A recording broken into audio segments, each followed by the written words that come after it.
Hello everyone and welcome to this session on living in the UAE. This session will take approximately 30 minutes to complete. My name is Shanae Rousseau. I'm the whole school teaching and learning coach at James Cambridge International Private School, Sharjah. Aims for the session: to gain essential information on living in the UAE, to understand the law, culture, customs and traditions of the UAE, and to identify sensitive and banned content in lessons. This is the content we'll be covering in this session.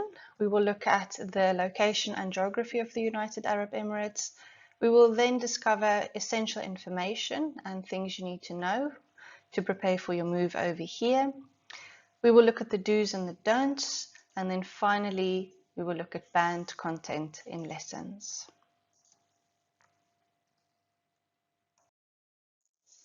The United Arab Emirates is located at the eastern end of the Arabian Peninsula. It borders Oman and Saudi Arabia. The UAE is an elective monarchy formed from a federation of 7 emirates. Each emirate is governed by a sheikh, and one of them serves as the president of the United Arab Emirates. Abu Dhabi is the capital city, located in the Emirate of Abu Dhabi. The climate of the UAE is subtropical with hot summers and warm winters. The country is made up of desert dunes, rugged mountains, and breathtaking sandy beaches. As mentioned before, the UAE has got 7 emirates. The president of the UAE is Sheikh Khalifa bin Zayed Al Nahyan, who is currently the ruler of Abu Dhabi. And second in command is the Prime Minister Sheikh Mohammed bin Rashid Al Maktoum, who is the ruler of Dubai. The currency in the UAE is the dirham. £1 is worth approximately 5 dirhams, and $1 is approximately worth 3 dirhams 67 fils. The nationality of the people in the UAE is Emirati or Emiratis. Men would traditionally wear a kandora, and women would wear an abaya.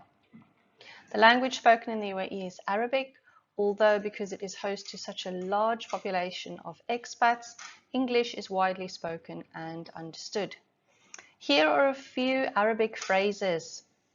You would say hello, which would be salam alaikum, or if someone says hello to you, you would respond by saying alaikum salam. Thank you would be shukran, and you will definitely hear inshallah quite a lot, which means God willing.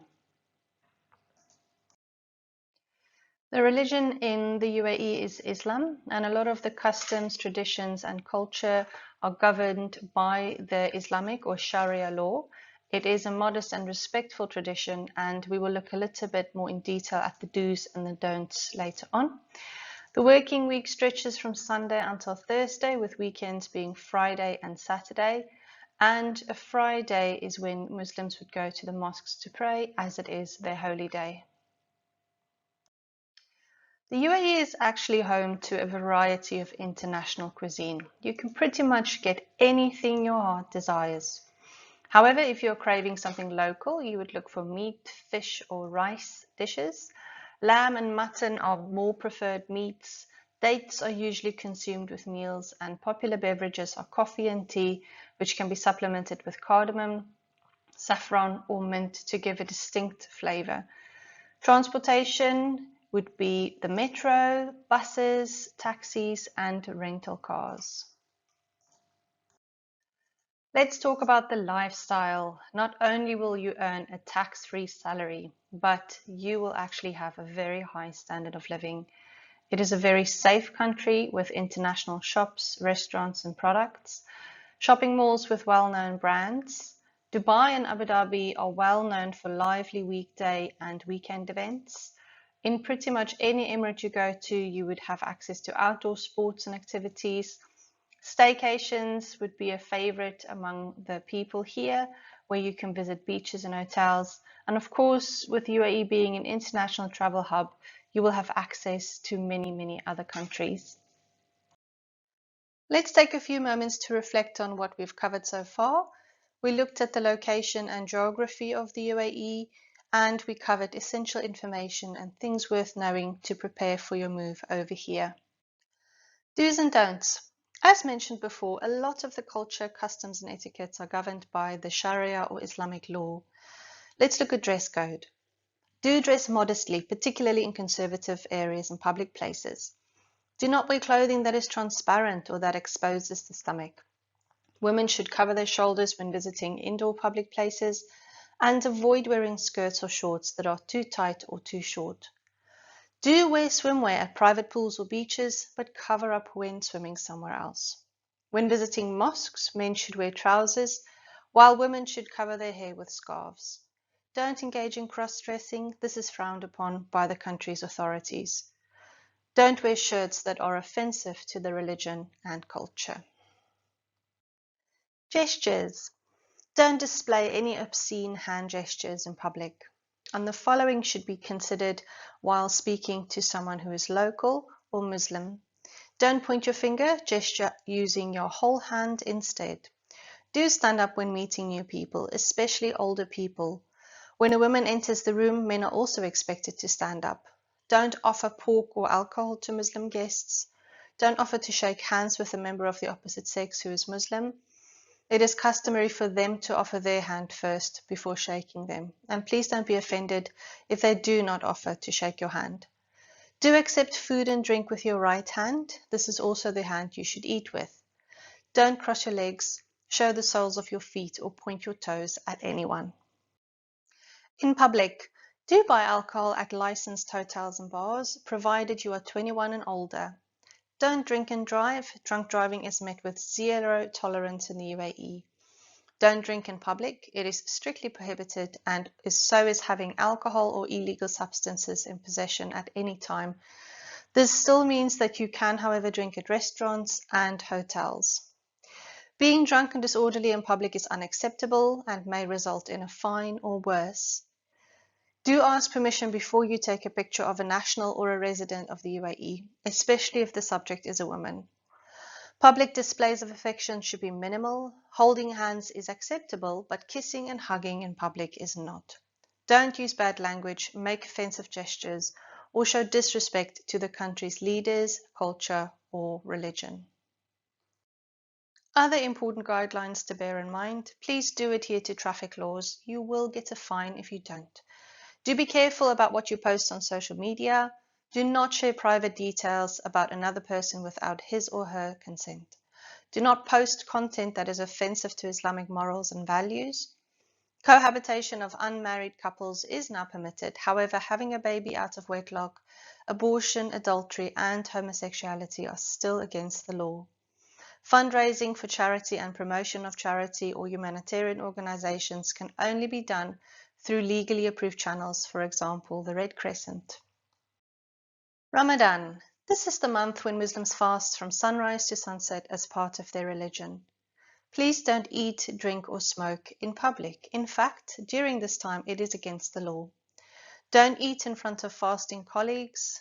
Do respect the prayer time of fasting colleagues. Please don't play loud music. Don't wear revealing or tight clothing, but do attend an iftar after sunset.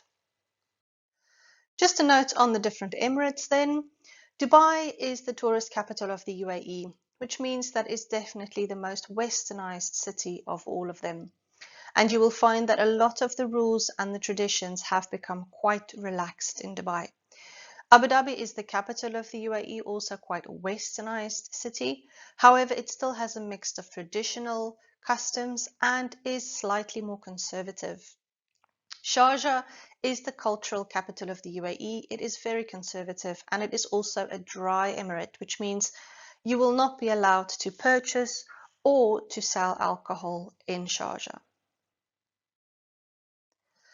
Ajman is the smallest of the emirates, and it is quite conservative as well. Al Quwain, famous for its fishing industry, also quite conservative. Fujairah is famous for its mountains, beaches, and diving spots. Although it is known as a tourist destination, still be respectful because a lot of the locals are still quite conservative.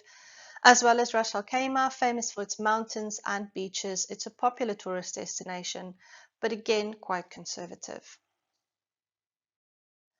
Let's reflect on what we covered in this section on the do's and the don'ts. We looked at the culture, customs, and etiquette of living in the UAE, and we also looked briefly at the different emirates.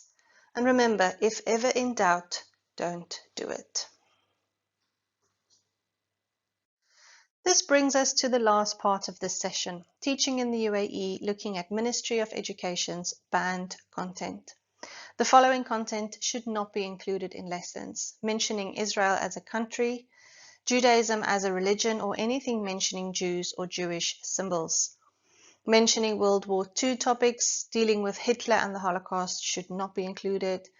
And although practicing Christianity is permitted in the UAE, reference to this religion, Jesus and key dates in the Christian calendar, it is not included in educational curricula or celebrations in most emirates.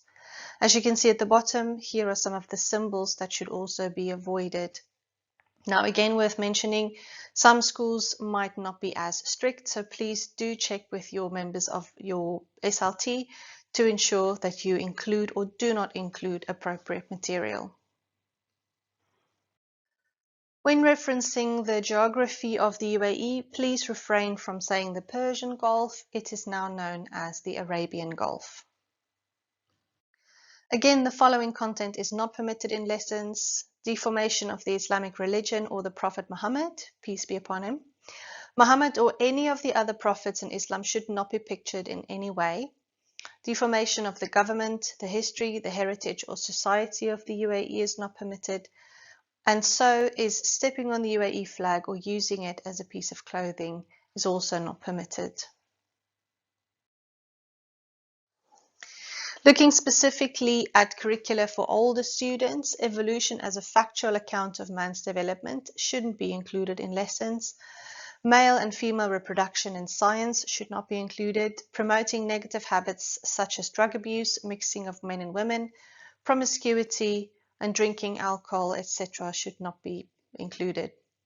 Writings on alcohol, love scenes, non-Muslim worshipping, and entertainment places like nightclubs should definitely be avoided, and so should same-sex relationships. Again, when teaching older students, some of these rules might not be as strict, particularly looking at GCSE, but again, please check with your respective members of SLT. When teaching the younger ones, please do avoid using pigs or pork product in stories. Please avoid using black or bad magic, which includes witches or wizardry, and be careful specifically with fairy tales. Finally, let's reflect on what we covered in this part of the session. We looked at MOE banned content. Therefore, please keep a lookout when finding content in textbooks, reading books, atlases, dictionaries and thesauruses, websites, YouTube videos, and particularly when looking at resources from the UK or the USA. If ever in doubt, don't use it. We have now reached the end of this session on living in the UAE. Our aims for the session were to gain essential information on living in the UAE, to understand the law, culture, customs and traditions of the UAE, and to identify sensitive and banned content in lessons. A few questions to consider. Has your view on living in the UAE changed in this session? Why? And why not? What information did you find useful in preparation for your move abroad? What do you feel has been the most important thing you have taken away from this session? And how will you use it in your new context? The takeaway then, the UAE is a wonderful, safe and thriving country to live in. Respecting the UAE's laws, customs, culture and tradition is an essential part of living in this country, and abiding by the educational content guidelines is vital to your success as a teacher in the UAE. Thank you, everyone.